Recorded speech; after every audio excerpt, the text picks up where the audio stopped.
উপভোগ করতে যাচ্ছেন ওপার বাংলার প্রখ্যাত নাট্যকার বাবুরঞ্জন দেবনাথ বিরচিত এপার বাংলার সুবিজ্ঞ সুনাম ধন্য নাট্য পরিচালক সুপারস্টার গায়ক নায়ক কুমার দেব পরিচালিত এবং অভিনীত বাংলাদেশের ৬৮,০০০ গ্রাম বাংলার সারা জাগান অভিনেতা ভদ্রকান্ত সরকার, শক্তিমান সুদর্শন অভিনেতা প্রণব সরকার এবং যাত্রা জগতের আলোড়ন সৃষ্টিকারী অভিনেত্রী মনোরমা দেবনাথ অভিনীত আমাদের অন্তরজনীর নিবেদন মায়ের চোখে জল, যার শ্রেষ্ঠাংশে অভিনয় করেছে বর্তমান সময়ে বিদ্যমান সুপারস্টার সুদর্শন নায়ক মহেন সর্দার এবং তারই সঙ্গে জুটি বেঁধেছে মিষ্টি মেয়ে নীপা রানী। আছে বাংলাদেশে যাত্রা জগতে অন্যতম সারা জাগানো অভিনেতা সুকুমার সর্দার এবং সেই সঙ্গে আছে বাংলাদেশের বর্তমান সময়ের যাত্রা জগতের উজ্জ্বল নক্ষত্র, যাত্রা জগতের অন্যতম নায়িকা গায়িকা, গায়িকা নায়িকা যাত্রা লক্ষ্মী বাসন্তী সাহা। আছে উদীয়মান যুবরাজ দেবব্রত সর্দার, শক্তিমান অভিনেতা বাবু রবীন সরকার, আছে উদীয়মান সুপারস্টার দেবব্রত সানা এবং কৌতুক সম্রাট সঞ্জয় রায়, উত্তম কুমার, ঠাকুর দাস এবং আছে সুদর্শিনী জ্বালাময়ী লিজা, মিস লিজা।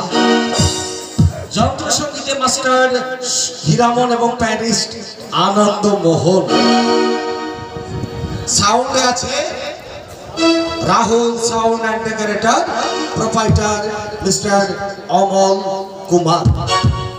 চলুন উপভোগ করুন আমাদের অন্তরজনীর নিবেদন ওপার বাংলার প্রখ্যাত নাট্যকার বাবুরঞ্জন দেবনাথ বিরচিত এপার বাংলার সুবিজ্ঞ সুনাম ধন্য নাট্য পরিচালক সুপারস্টার গায়ক নায়ক কুমার দেব পরিচালিত এবং অভিনীত অন্ধকার রচনীর ব্যয়বহুল ঘাত প্রতিঘাত সংঘাত ভরপুর একবার হৃদয় বিতরক অশ্রু সজল বাস্তব ধর্মী সামাজিক যাত্রা পালা মায়ের চোখে জল। আমাদের অন্তরজনীর নিবেদন মায়ের চোখে জল, মায়ের চোখে জল।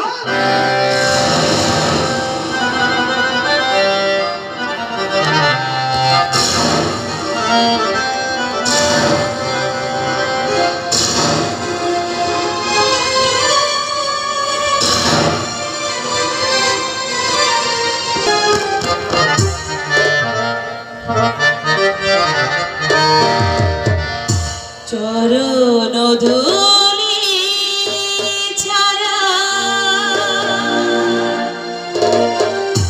চাই না কিছু আমি,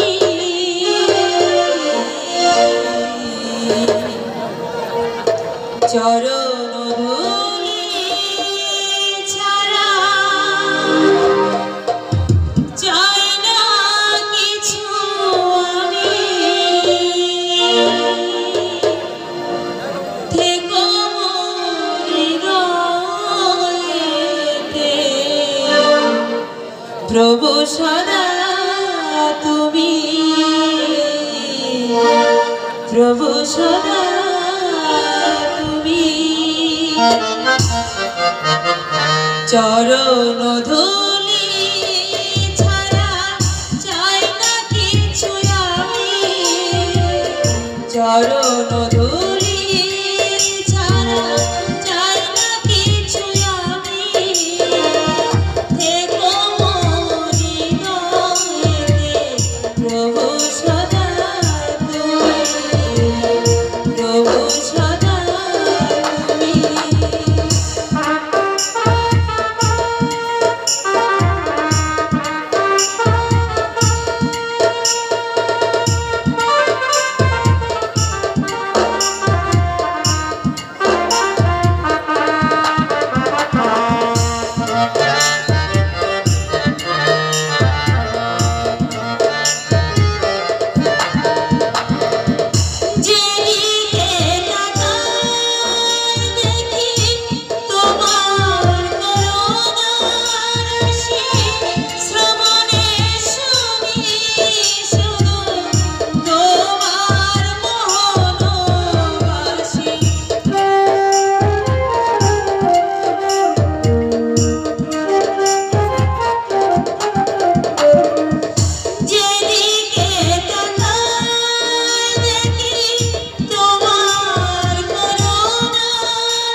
হ্যাঁ, আপাতত মিটিয়ে দিলাম। তোমার মেয়ে গতকাল শ্বশুর বাড়ি চলে গেছে। তোমার এই ঋণ আমি জীবনেও শোধ করতে পারবো না দেবিতা। মেয়েটাকে আমি শুধু পেটেই ধরেছিলাম, মায়ের কর্তব্য আমি কিছুই করতে পারিনি। এমনকি আশীর্বাদ করবার অধিকারটুকু আমার নেই।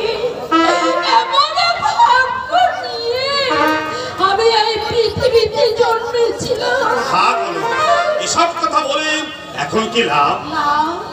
লাভ কিছু নেই দেবিতা। আমি মাঝে মাঝে ভাবি আমি এসব কথা চিন্তা করব না, তবে অন্তরে অন্তঃস্থল হতে বেরিয়ে আসতে চাই আমার এই বুকটা না, এটা না অনু। দেবিতা, আমার নারীত্ব, আমার মাতৃত্ব হাহাকার করে কাঁদে। দুটা সন্তানকে পেটে ধরেও আমি যে মাকে শুনতে পেলাম না। এই তুমি যদি না থাকতে ওই মেয়েকে বিয়ে করতো না কেউ, হয়তো আমার মতো কোনো মাতাল চরিত্রের হাতে পড়ে ওরা জীবনটা আমার মতো ব্যর্থ হয়ে যেত। এই কদিন প্রচুর ধকল গেছে শরীরের উপর দিয়ে, তাছাড়া বয়সও হলো। ভাগ্নির বিয়ে তো দিনে, এবার নিজে কবে বিয়ে করছো দেবিতা? বিয়ে এই বয়সে? এসব তুমি কি বলছো? 50 সই করছি, এই বয়সে বিয়ের কথা চিন্তা করে পাপ নয়, একটা সামাজিক মস্ত বড় অপরাধ। বাধাটা অবশ্য তোমার বয়সে নয়, কোথায় যে তোমার বাধা তা আমি জানি। জানো? বলো তো কোথায় আমার বাধা? তুমি আজও আমাকে ভুলতে পারোনি দেবিতা, কিন্তু কেন? আমি তো তোমাকে বলেছি আমার এই দেহটা অসুচি হয়ে গেছে, অপবিত্র ফুল দিয়ে কখনো দেবতার সাজানো যায় না। তুমি কেন তুমি বুঝতে চাইছো না? তোমার যুক্তির সঙ্গে আমি একমত নই অনু।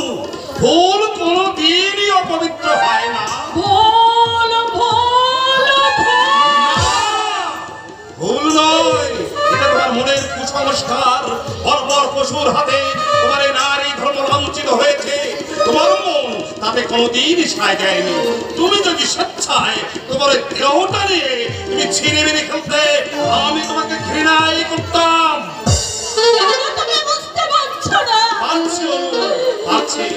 কোথায় তোমার দ্বিধা তা আমি জানি। প্রথম দ্বিধা, এই সমাজ তোমাকে ঘৃণা করবে। দ্বিতীয় বাধা, তোমার ছেলে মেয়ে বড় হয়েছে। আমার কোনো তাড়া নেই অনু। যদি তুমি কোনোদিন তোমার উপরে সাড়া পাও আমাকে জানাবে। আমার নাটকের কোনো খবর পেয়েছো? হ্যাঁ, তোমার ছেলের খোঁজে আমি বস্তিতে গিয়েছিলাম। প্রতিবেশীরা বললে বছর 2 আগে তোমার স্বামীকে নাকি পুলিশে ধরে নিয়ে গিয়েছিল। নাটটা তখন কলেজে পড়তো, সেই থেকে ছেলের আর কোনো খোঁজ নেই। হয়তো পাগলের মতো কোনো চোর গুন্ডার দ্বারাই ভিড়ে গেছে।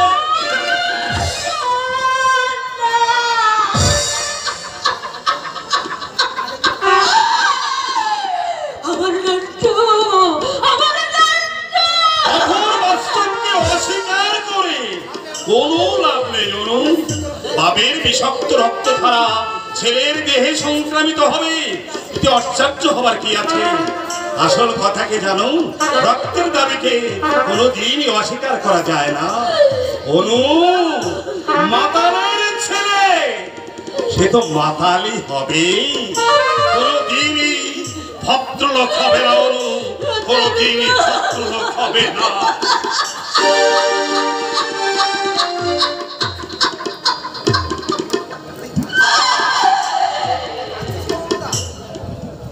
তুই কাঁদছিস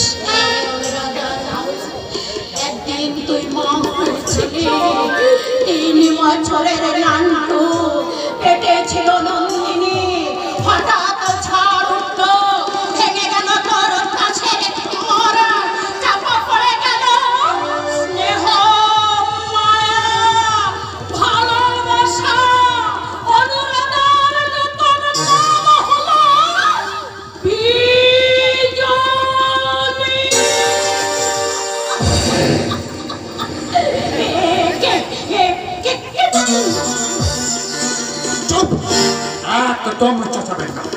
বলছে শুনুন, আমি বড় বিপদের সম্মুখীন হয়েছি।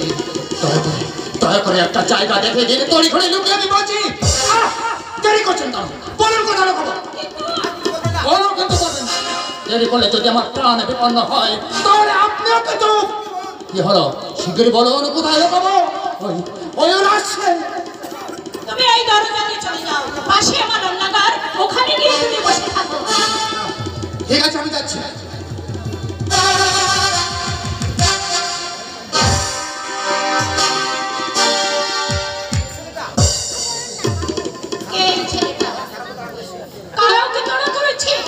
এমন সুন্দর চেহারা ছেলেটা, ভদ্রবংশের ছেলে বলে মনে হচ্ছে, কিন্তু অন্যায় করেছি, কি অন্যায় করেছি আমি তো কিছুই বুঝতে পারলাম না। এই বাড়িতেই ঢুকতে দেখেছে। কি চাই আপনার? প্রার্থনা করবেন। একটু আগে একবার পকেট পার আপনার বাড়িতে ঢুকেছে। বাড়িটা আমি এক মাস আমি অতি গেরাতলা থানা অধীর রসময় নেশা টেশা করে এসেছি নাকি? আমি গেরাতলা থানার অধীর অসময় নেশা করবো। তাই যদি না, তাহলে ভর সন্ধ্যাবেলায় এক ভদ্র মহিলার ঘরে তার বিনা অনুমতিতে আমি অনধিকার প্রবেশ করে কেন? আমি যদি আপনার নামে পুলিশ সুপার ওই মিস্টারজির কাছে রিপোর্ট করি। মুখামি সবকাল ছিলেন বেশ ভালো করেই চিনি। ওনাদের ওই পুলিশ আইনে সাজান নাটকে আমি জাহানারা করে এসেছি।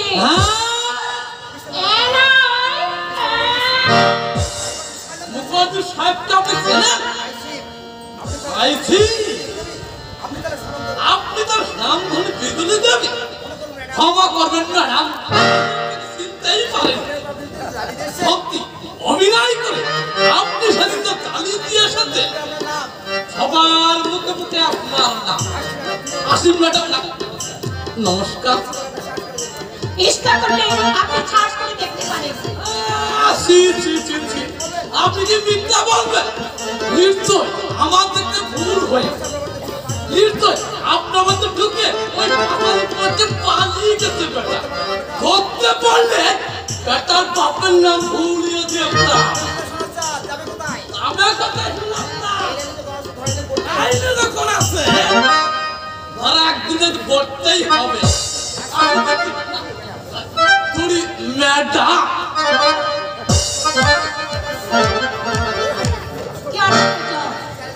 মানুষের চেহারা দেখে বুঝবার উপায় নেই, এমন সুন্দর চেহারা ছেলেটা নাকি পকেট মার।